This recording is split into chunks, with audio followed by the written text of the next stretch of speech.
We are in a series that we have titled, Are You Happy? And this is our fourth iteration of that series. And we've kind of been asking the question, and really just the main focus of it is just this question, like, are you happy? And that seems like such just like a loaded question, but like generally it's like, hey, you doing okay? Because I believe, and we've been talking about recently, that there are some things that come to rob us of happiness. That if we're not careful, if we don't pay attention to what's going on the inside of us, we'll start living lives that don't look happy at all. And if they are happy, it's just based on momentary circumstances or things going our way.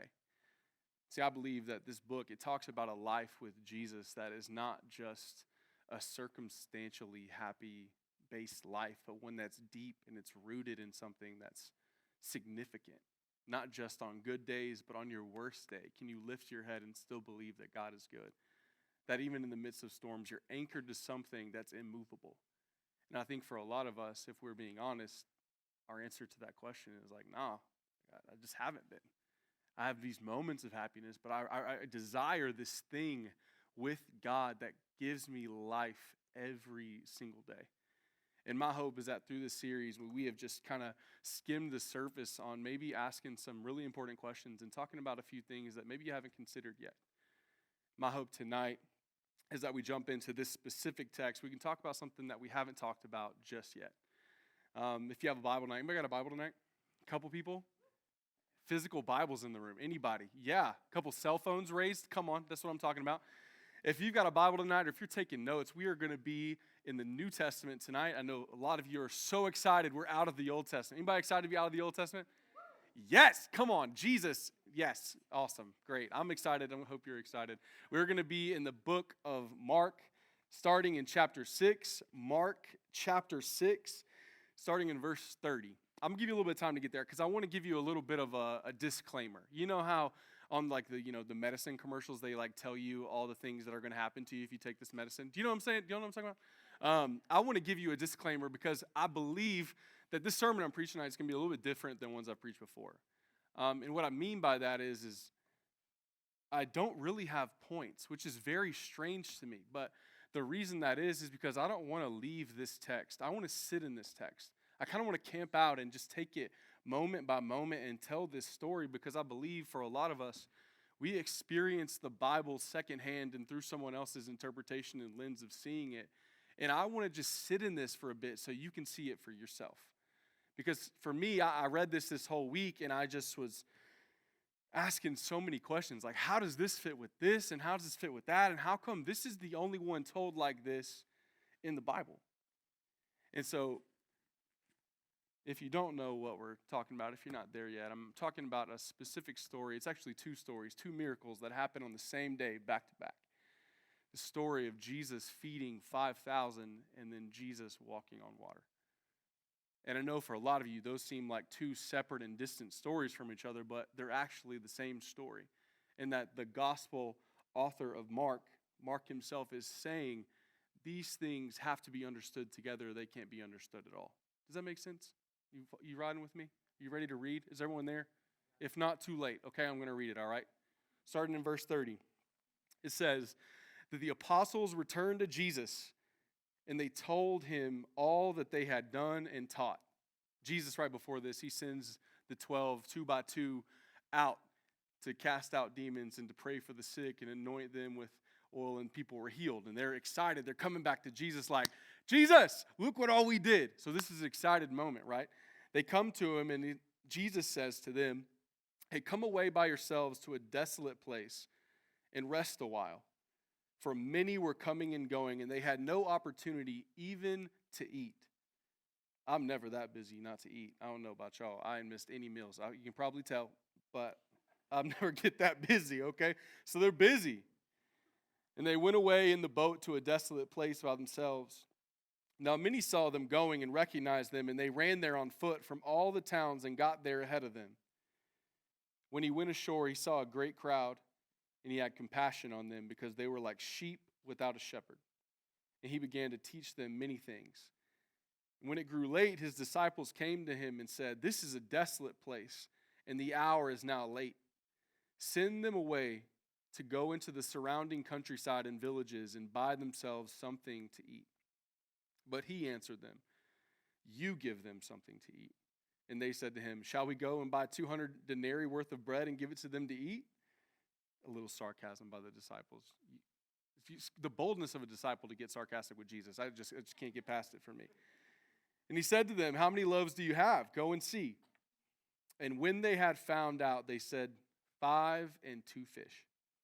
Then he commanded them all to sit down in groups on the green grass. So they sat down in groups by hundreds and by 50s, and taking the 5 loaves and the 2 fish, he looked up to heaven and said a blessing and broke the loaves and gave them to the disciples to set before the people. And he divided the 2 fish among them all, and they all ate and were satisfied. And they took up 12 baskets full of broken pieces and of the fish.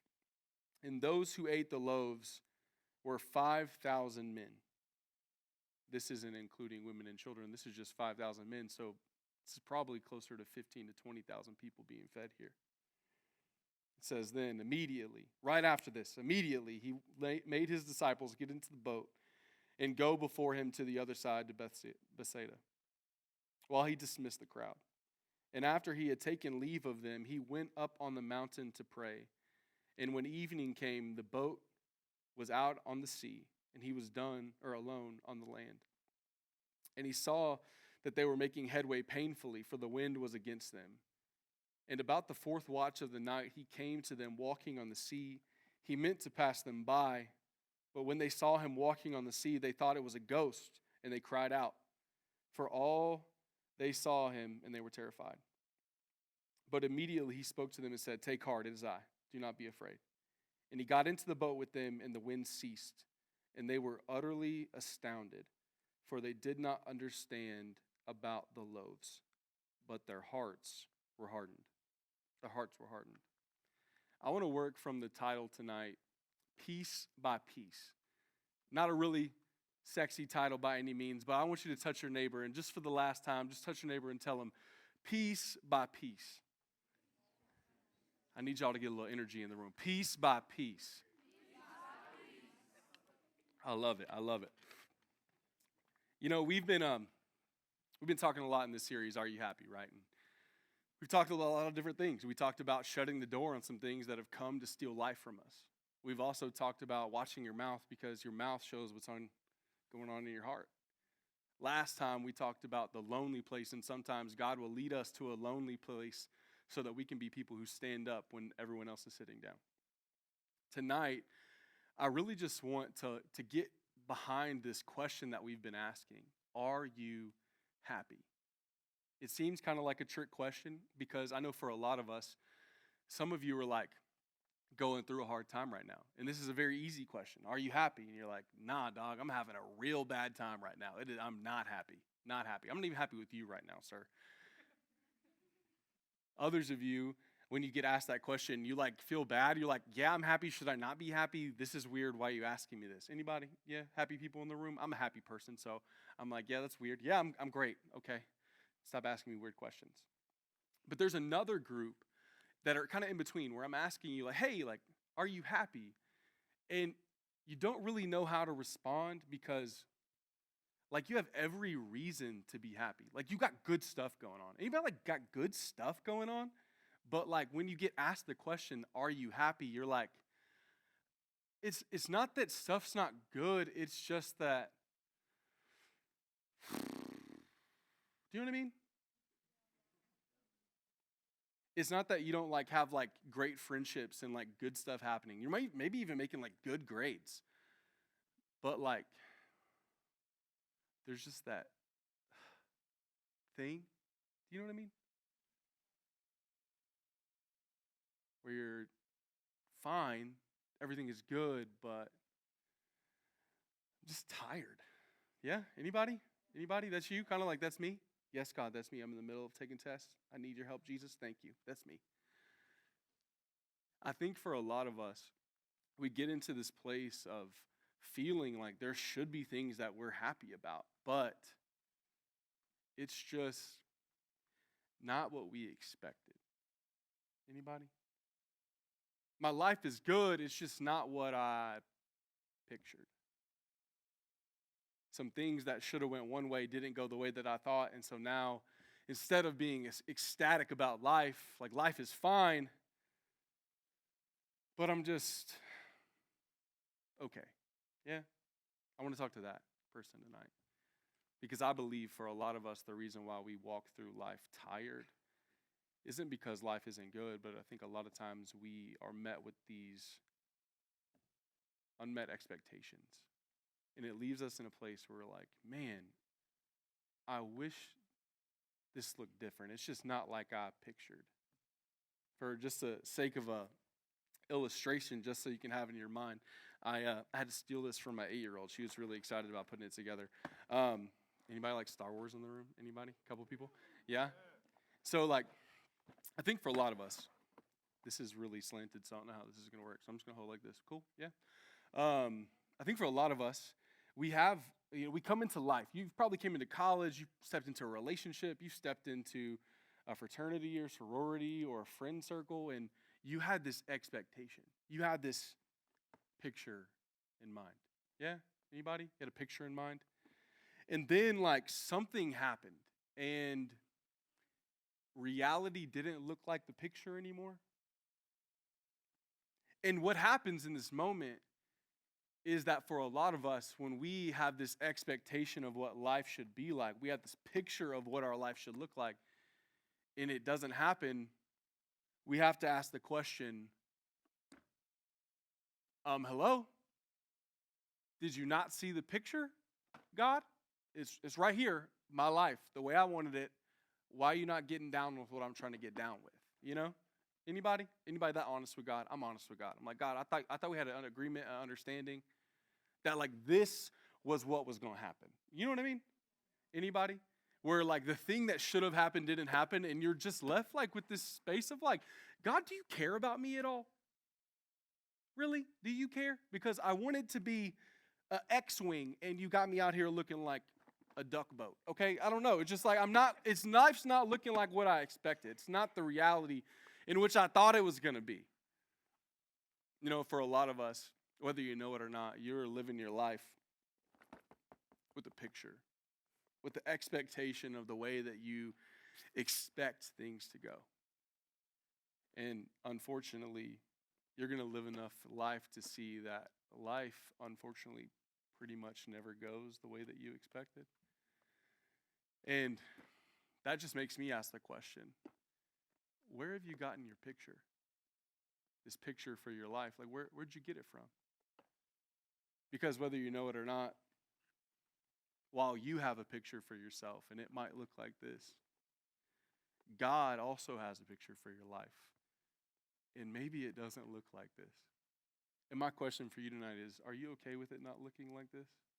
Some of you don't like Star Wars, and so you're super okay with it not looking like this. But for sake of illustration, are you okay with the things that you thought were going to happen not happening? Are you okay with that? Or are you going to hold on to your picture? Because I think that's the thing that robs actually a lot of life from us. It's not that we're not happy, it's just that we're disappointed that it didn't happen the way that we thought it would. Yeah? And some of you are like, where the heck did you get that out of Mark 6, bro? Okay? Thought this is a sermon, not just a Lego story, okay? But I do have a point. And if you pay attention to this story, you'll start to see pieces of it that you didn't expect to see. See, Jesus, in this story, he is inviting the disciples into a moment with him. And the disciples have an expectation. They have a picture. And you're like, show me. Okay, all right, you ready? Here we go. Verse 30. It says, the apostles returned to Jesus, and they told him all that they had done and taught. And he said to them, come away by yourselves to a desolate place and rest for a while. I'm here to tell you that did not happen. This vacation was not a vacation. Anybody been on a vacation that turned out to not be a vacation at all? Whether your mom or your dad or your sisters, they had like all these activities lined up for you, and you're like, I didn't have none of those activities lined up in my mind when I thought about vacation, okay? I made the mistake as a husband recently of making a vacation that wasn't actually a vacation, and I told my wife it was vacation, and it was not a vacation. Let me just tell you. Everybody with me? Sometimes the expectations can keep you from receiving the thing that you thought you were going to receive. That's a word for somebody. So they are coming and going. They have so many people coming and going that they can't even eat. They're tired. They just got back. Jesus is like, hey, I know y'all been working hard. You know what you need? You need a vacation. That's what Jesus is saying to them. Like, I need you to see Jesus how I see Jesus, okay? I know like y'all see Jesus and the disciples as like these like perfect humans that just like are robotic, and we read the Bible that way, but I'm trying to give you like a little flavor to it, because if you put flavor to it, you can see stuff that you didn't see before. Because whether you know it or not in your Bible reading, this is just a tip. The basic human emotions have always existed regardless of culture, time, place, language, everything. Being upset about like expectations not happening has been going on. Husbands have been mad at wives, wives have been mad at husbands for a long time about unexpressed expectations. You with me? And none of y'all are married, so I'm sorry. Relationships, friendships, your life, like people get upset. That's a thing that's happened since the very beginning. And so with this, we have to look at this as not these two-dimensional people, but these are real people in a real story, and is communicating something to us. You know, my first point that I kind of want to get at tonight is that Jesus will often lead you to a place of unmet expectations because he's trying to teach you a lesson that you would never learn if he didn't take you there. That Jesus himself will lead you to a place where it is nothing like you pictured, so that you can see a picture that you would have never seen if he didn't take you there. You following me? Does that make sense to you? That God will upset your expectations to teach you something that you would have never learned unless you had been upset? You with me? I hope that gives you some hope. Because I think a lot of us, we think that God has like abandoned us when our expectations aren't met. But the reality is maybe he is trying to teach us something that he never could have taught us if it looked like the picture. Y'all with me? So Jesus in this moment, he is asking them to come away for a retreat, a vacation, and what happens is they pull up and there are so many people, over 5,000 men only. So about 15,000 people run and beat them to where they're going, which is crazy because they're going nowhere. A desolate place means like nothing is there. Think like a desert. They're going to the desert, like there's nothing there except the disciples and Jesus. And so Jesus, in this moment, he has compassion on them because he's Jesus, right? And he teaches them and he makes them sit down. And the disciples, you can kind of feel like the shade being thrown. You can kind of feel it. There's like a little saltiness in the air. And it's not just the sea right there, okay? Yeah, y'all like, okay, give me my pity laugh because that was funny. Okay. So they come to Jesus. Hey, man. This crowd, like, hey, it's getting late, bro. Like, Jesus, I get you got to do your teaching thing. Like, your God, I get it. Ball out, bro. But see what had happened was we thought that this was for us, not for them. Okay, they got to go. Get them over to go get their own food. Like, let's get back to what we came here for. And the reason why I know this is intentional by Jesus is because of the way that Mark sets up this story. For those of you who are not familiar with the story of feeding 5,000 and Jesus walking on water, it is the only story other than the crucifixion and the resurrection that happens in every single gospel. Does that make sense? It's told in all four of them. Here's the kicker. They're all told differently. Why is that? Let me prove it to you. In Matthew, Peter is recorded as the one that steps out and walks on the water to Jesus. Seen Oceans before? Yeah, that's what that's about, Peter. It's the only one that he does it in. Isn't that crazy? Out of the four Gospels, only one of them has Peter walking on water. It's Matthew's Gospel. What's even crazier about this is that Mark is the Gospel that Peter is responsible for communicating to Mark. This is Peter's gospel. Mark is Peter's gospel. If I would have walked on water, I would have told everybody and their mama I walked on water. You feel me? That would have been in my story, and that would have been in my gospel. First hesitations, Blake walked on water. That would have been what it was. I would have made a point for it to be seen, but it's intentional that it is omitted. Not only that, but Jesus walking on water himself isn't even recorded in the book of Luke. It's not even there. You can go look. It doesn't happen after the 5,000. It's just the feeding and then done. Nothing. In the Gospel of John, it's like a 2-sentence little summary about Jesus walking on water. But this one, both of them are told in such detail and told in such a way that it leaves us, the reader, to feel as if Mark, the author, is being intentional in what he's communicating. Does that make sense? That's how Bible study works. You see, like, why is the author putting the things on the page that he's putting on? Like, what is he trying to communicate to us through this text? And what he's trying to communicate is that Jesus is not interested in a vacation. Jesus is interested in a lesson, that this is intentional. And what that ought to tell us is that Jesus is so intentional about everything he's doing in your life. Nothing just happens by accident. Jesus is not just like making this whole thing happen. He knows. They are so well known. Jesus knows he's not getting away with this. The whole part in front of this, of Mark chapter 6, it talks about how popular Jesus and the disciples have become, that they can't even hide. That Herod thinks that John the Baptist, who he had killed, is Jesus. Jesus is John the Baptist resurrected. He full out believes it. The king of that area thinks that. So if he knows, the nobodies who have issues that need Jesus know too. And they come running. They come running. Jesus is not getting out. He knows. He is leading them to a place where he promised one thing, but they get something completely different. He is leading them to a place of unmet expectation. And I believe that Jesus will lead us to a place of unmet expectation because he has a lesson that he's trying to teach us. There's something in our life that he is trying to lead us to that we wouldn't see without that moment. So Jesus, in this, he's leading them intentionally. It's not by accident. You know, I love how both of these miracles, they just kind of fit together. The disciples, they come to Jesus and they're saying, hey man, it's time for them to go. It's our time. And Jesus, he responds in the most Jesus-like way. He goes, you feed them. And the disciple like, wait. Us feed them? We can't afford to feed them.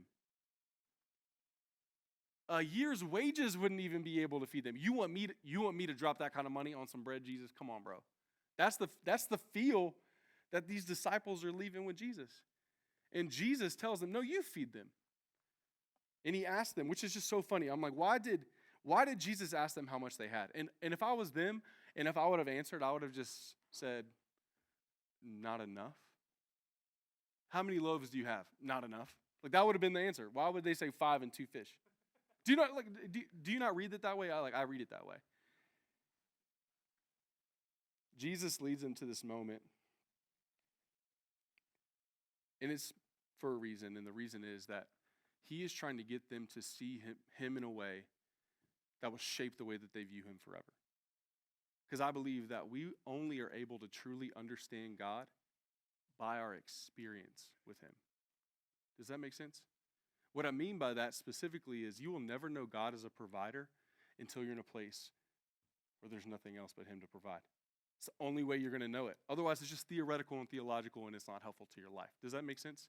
When God steps in and does something and changes something, that's the moment that you say, I'm not worried. God's going to provide for me because he already did it. I know him to be true. I know him to be a provider. I don't just think him to be a provider. Does that make sense? He is trying to give them an experiential reality with him that changes their discipleship, their way of following him and interacting with him. I love the way that Jesus actually performs this miracle. I know that for a lot of us, we don't think about how he could have performed it. Jesus, in this moment, he says to the disciples, those that are not able to provide this, he says, hey, you provide for these people. And they respond, we can't. And what does Jesus do? Jesus doesn't magically snap his fingers and make bread appear. What does he do? He takes the bread that's theirs and he breaks it. The first part of this miracle is that these disciples had decided that they're in a place where there's nothing. And they have to give out of their little with the expectation that Jesus isn't going to leave them hanging with nothing. I know for a lot of us, we don't realize that we don't see miracles and things happen in our life. We don't see God move the way that we are actually asking him to, because whenever he asks us to take the first step, we lead in with our hands closed around the thing he's asking us for. And you don't realize that the same posture of giving is the exact same one of receiving. These disciples, they have to open their hands up to Jesus to perform a miracle, and without them opening their hands up, there is no miracle. Do you see that? There also is no ability to receive the 12 baskets full at the end of this without them having their hands open as well. Does that make sense? The thing I love the most about this, and I'm just going to get into it, I want to give you a picture of how this miracle took place. You know, Jesus, he goes to him and he says, hey, you give them something to eat. And they show up and they're like, all right, bro, I got you. And not for the sake of, forget that I use this for the first illustration, okay? I'm just on a budget, all right? You know what I mean? The way my bank account's set up, I got to check it. Sorry, anyway. Somebody got that joke. Has this been helpful so far? You bored? No? Yeah? Okay. Jesus, in this moment, with these disciples, he asked them for something. He asked them for some loaves of bread. And I know if I was those disciples, I would have looked at this and say, like, feeding 5,000 people would have just, like, been easy if you would have just, like, made that happen. Do you know what I mean? Like Jesus, I think the way that we see this miracle is that Jesus, like, snapped his fingers, broke bread, and then there was a whole Walmart behind him full of bread. Do you know what I'm saying? You know, have you been to Walmart or Kroger, wherever you go shop? Whole Foods if you got money, or live in Nacogdoches? Trader Joe's. You just see the loaves of bread, like, behind in the little bread section. Do you know what I mean? For 5,000 people, you know how big of a Walmart? We're talking Sam's Club times 2, bro. Like, a lot of bread, all right? Jesus ain't breaking bread like that. It's not happening like that. Like, I don't know what you're seeing it as, but and this seems dumb, and I'm making a point, because I need you to see this story differently, because it really does matter for your life. I promise. Just I know I'm silly, but give me a second, okay? You with me? Okay, stick with me, okay? Jesus, in this moment, he tells them, hey, I want you to give me some bread, right? Disciples come to Jesus and they're like, this thing's giving me issues right now. Okay, anyway, I dropped one. Okay. They probably dropped some bread along the way, you know what I mean? It says they picked up the extras. That was probably the extra. They come to Jesus and they open-handedly give him these pieces, right? These loaves of bread and these 2 fish. And Jesus, he looks at them. He says, okay, thank you for the bread, Heavenly Father, you know, appreciate you, bro. All right, break bread, right? And what does he do? He gives the pieces to the disciples, right? How many times do you think they had to go back and forth to Jesus to give bread to 5,000 men, 15 to 20,000 people? Exhausted and tired already, and not even enough time to eat for themselves. It would have looked like this. Here you go, Jesus. Breaks the bread, gives them to the 12. The 12 go.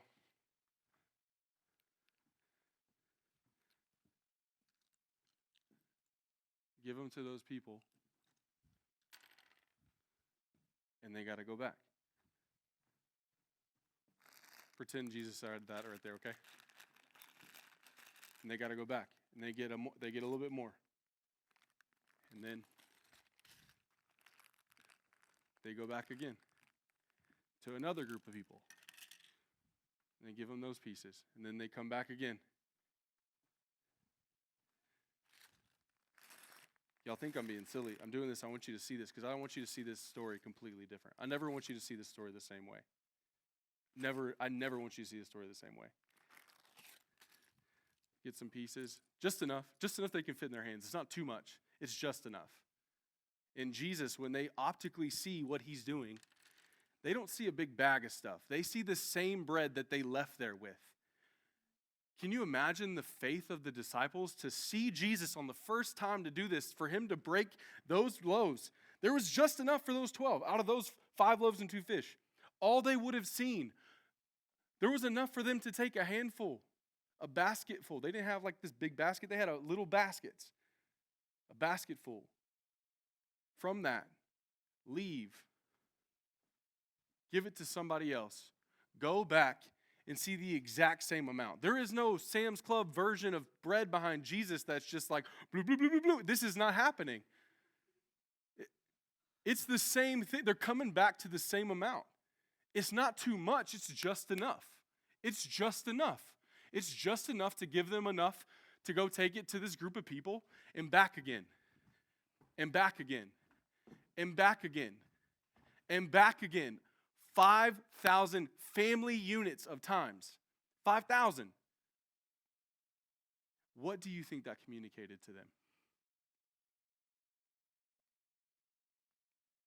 That the provision from Jesus' hand is always just enough as you need it. It's never more than you can carry. It's just what you need.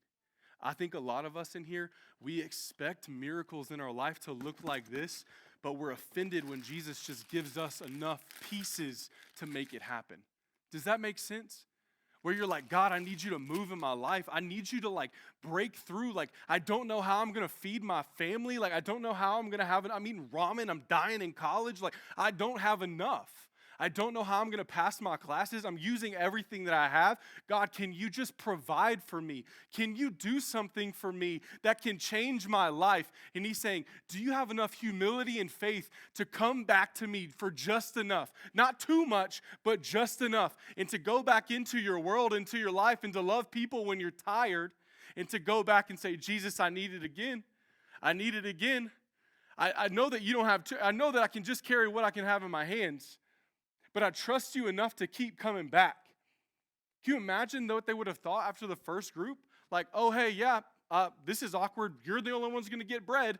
And he goes back, gets more, goes to the second group, more, goes back again, more.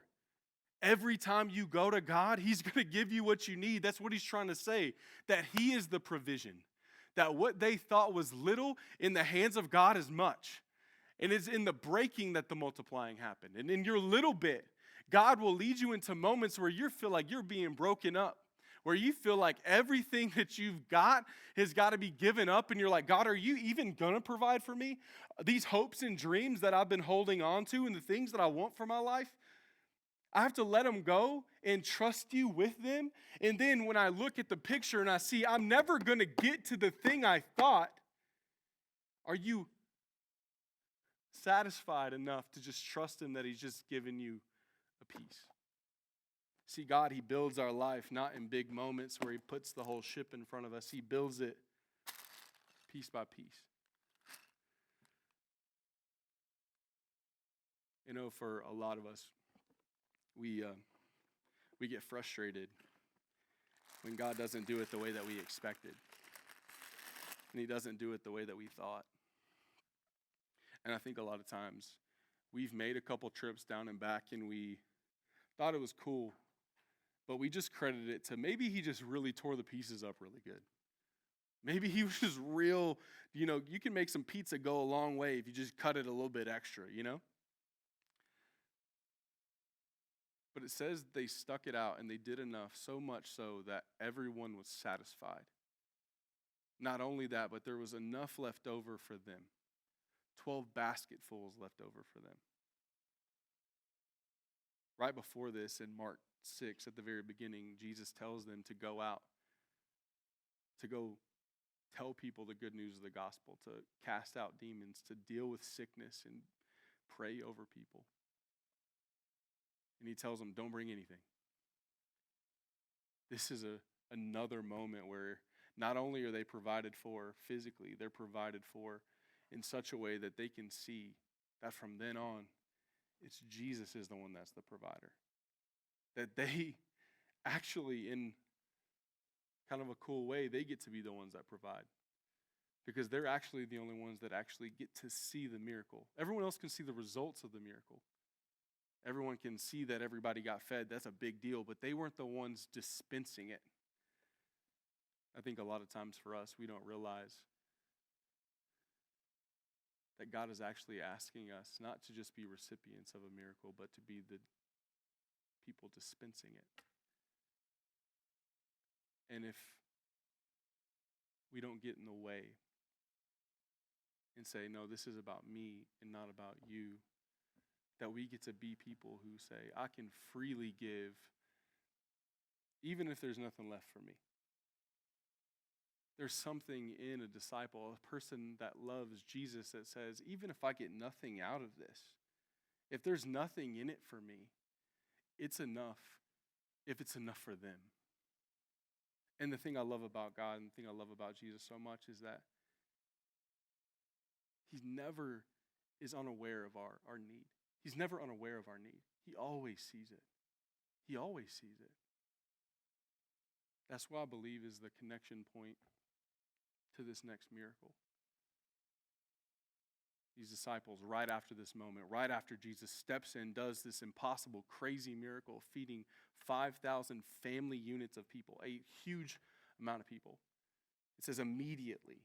Immediately. Like it almost is like it happened, boom. Not even enough time to talk about it, not enough time to like really even eat the bread that they just got. Maybe they did, but immediately he made his disciples get into the boat and go before him to the other side while he dismissed the crowd. And after he had taken leave of them, he went up on the mountain to pray. And when evening came, the boat was out on the sea, and he was alone on the land. And he saw that they were making headway painfully, for the wind was against them. And about the fourth watch of the night, he came to them walking on the sea. He meant to pass by them. You know, that stuck out to me because I don't know if you've ever felt this. I know I have. You know, when you're tired and you feel like you've been doing the right thing, or at least you've been trying to do the right thing, and none of your expectations have been met, but you still stick with what God's told you, where you're still holding on in faith, believing that better days are ahead and that it's not always going to be like this, and that just because you're in a season where it's hard, whether it's a heartbreak or something you expected to happen that didn't happen, and you're tired because you're let down. Or you're just sticking with the last thing he told you, and these disciples are in that specific place. They're in a boat, headed to the other side, just going off the word that Jesus told them. Hey, I'll see you on the other side. Take off. And it says that they are painfully making way. 2 steps forward, 3 steps back. 2 steps forward, 3 steps back. 2 steps forward, 3 steps back. It says it's the fourth watch of the night, which is from 3 a.m. to 6 a.m. They've been going all night long. No food, no rest. They're exhausted. And you know, this might not be for everyone. It might just be for the ones that you've been trying for a long time. And you've been waiting for a better day for a long time. Whether it's you've been struggling with anxiety for forever and you're like, God, when are you going to take this off of me? You've been waiting for God to show up in your life and do the miraculous, and all you feel is that you've been making these steps forward, but it's been at the expense of like your soul. Like it's like everything that I got in me is trying to move forward, but I feel like I'm not moving anywhere. Anybody ever been in that place where you feel like no matter what you do, you're just not making the steps and the progress that you thought you would get? These disciples, they're struggling. And what's funny is this vacation with Jesus has now turned into this battle for their lives by themselves on an open sea without Jesus. And the fact that it says that in Jesus meant to pass by them. I don't know about you, but whenever you're in that place, it's easy to feel like God is intentionally passing you by, where he's intentionally not answering your prayers, where the answer from heaven just feels like you're just praying to just an iron curtain, like a ceiling that's keeping you from getting there. I'm not talking to anybody, just me, where you feel like no matter what you do, it's just not enough. You know, I love about this story, and the thing that actually is my favorite part about it, it says that while he was up on the mountain, he saw them. They were way out on the sea, and he was alone in the land. He saw that they were making headway painfully. I don't know if you're in that place, but just because you can't see God doesn't mean that he's lost sight of you. Let me say that again, because I think for a lot of us, when we're in that space, we feel like this isn't what I pictured. God must be out of the picture. And I'm here to tell you that if you've ever found yourself in a place where you felt like God was absent, I'm here to tell you he's never taken his eyes off your life. That he's seen every moment. He's seen every struggle. And the reality of this text is not that he meant to pass them by and leave them hanging. The reality is that this is a callback to when Moses was on the mountain and God passed by him to show him his glory. That Jesus in this moment is not trying to leave them hanging. He's trying to show them who he is. That he is the one that brings peace. He is the one that walks on the seas. He is the one that in the midst of your painfully moving forward, he is the one with his hand on your back saying, you can make it. I'm with you. I'm for you. And I'm building your life piece by piece. I'm building your life in a painful way. And the reason why it's painful is because if it wasn't painful, you'd never learn. And not because in a mean way, but because you would leave without him. I think about David, the psalmist. He talked about how his prayer was, God, don't give me too much that I'd forget about you, and don't give me too little where I would steal, but give me just enough for today so that I might worship you. The thing I love even more about this story is the hidden parts of it. You know, in Bible study, they always tell you to mark and highlight things that get repeated. And at the beginning and the end of this story, the people see them get on the boat and they recognize Jesus. And then right after, when they get on the boat and Jesus calms the storm, they get to Gennesaret and it says that the people immediately recognized him. I found that so funny that the people that know him most and have just seen a miracle are unable to recognize Jesus in the midst of the storm. It says that they saw him and thought he was a ghost. Guys, I'm here to tell you, the deepest moments of your life where you see God for who he really is will be the easiest moments for you not to recognize. It will be the easiest moment for you to think that he's just abandoned you in it and it's time to go back.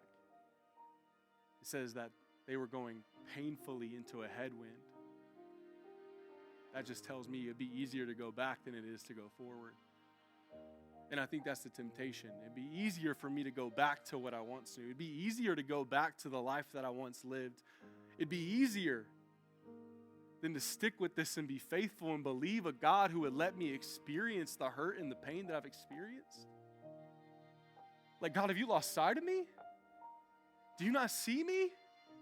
Do you not see that it's nothing like the picture I thought it was going to be? And my heart is broken. God, I'm tired. I wish it would change. I wish it would change. I wish you would do something. And God is quietly saying, if you could only see that I've never lost sight of you. If you could only see that I'm building your life piece by piece, and it's by faith of keep showing up, even when I just give you what's just enough, not too much, just enough. It's in these small moments with God where we get to see him for who he really is. In the text it says that Jesus commanded them to sit down in the green grass. I found that funny that he had to specify that the grass was green, not the brown grass, not the dead grass, but the green grass. And it's a alliteration, it's a callback to Psalm 23. What's so funny is this past week, my daughter, we were at a soccer game, and she just out of nowhere, she just starts quoting Psalm 23. And me and my wife have been going through a really hard time.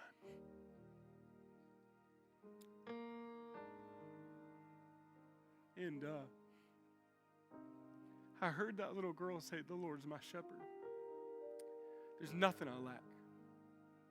He makes me lie down in green pastures, and he leads me beside the still waters. He restores my soul." Jesus leads them on this for them to never forget that he's the shepherd. That it's always been him that's going to be the one to bring the peace. It's always going to be him to be the one that brings the provision, not them, but him. I think a lot of times when we see our life not go the way that we pictured, we try our best to just make it happen ourselves. We try to pick up the little pieces that we have, and God's like, if you would just give me that peace, and you would just trust me with the pieces of your life, you would see that I'm doing something bigger than what you understand. I'm trying to show you that I'm a good father, that I'm the shepherd who loves you, who lays down his life for the sheep. And that I'm not withholding from you, but I'm building something in you. I don't know if you know this or not, but Jesus himself, he did not die for you just to save you and get you to heaven. He is making a partner in you, that you are the bride of Christ. He is trying to make you into something altogether different than you ever thought you could be. Holy, without blemish, without spot or wrinkle. That he is trying to build in you something so glorious and so beautiful that nothing in this world can comprehend it. And the hardest thing about it is there's so much of the world in us, there's so much of this brokenness in us that sometimes he has to break us to shape us. And it's hard because we look at God like, why are you not doing good stuff to us? Why are you not giving me good things? Why are you not answering my prayer? Why are you making me struggle? Why does it feel like everything I do isn't enough? And I just felt like God was speaking from the pages. He's like, I led you here because I want you to be different than when you came. You know, I have had this reoccurring just image in my mind that I've seen that just reminds me of like the season of life that sometimes we find ourselves in. I don't know if you know anything with wood shop or any type of thing like that, but there's this machine called a lathe. And what a lathe is, it's this piece of machine that spins. And you place this piece of wood on it. And a lot of times that wood is rough around the edges and it's ugly. It's ugly. And what the guy who runs that machine, what he does is he gets these metal tools and he scrapes off pieces of this wood of this lathe that just keeps spinning. And you just see stuff flying off. And you don't see what it actually is turned into until it stops spinning. And for some of you that you felt like your life's been out of control and that it's not stopped spinning, and you feel like at every turn it's not going the way that you thought. And I just want to tell you tonight that God is leading your life in such a way that his picture for you is better than any picture you could have had for yourself. Ephesians 2 says that you are his workmanship, his masterpiece, created in Christ Jesus for good works, that he prepared beforehand for you to walk in them. And I believe tonight that for some of you, you've been in a hard spot. And you've wondered if you're enough. And you wondered if you're going to see it through. And I just want to tell you tonight that God has not lost sight of you. He is not taking his hand off your life. But he is leading you and he's building your life piece by piece.